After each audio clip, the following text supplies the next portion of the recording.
Our Moist Restore leave-in conditioner is also a very good product. It is important that you use a leave-in conditioner to add a layer of cushion to lock in moisture before you use styling products. It is a lightweight product, yet it absorbs into the hair. You can feel the effects of it right away.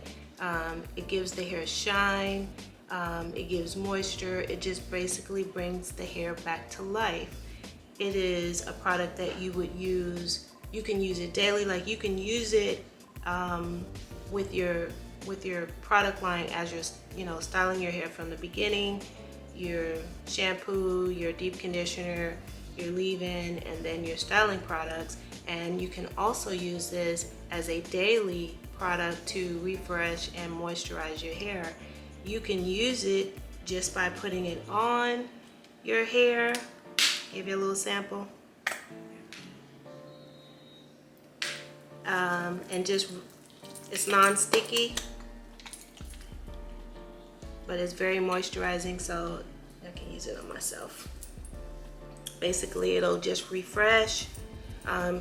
You can use it with or without water.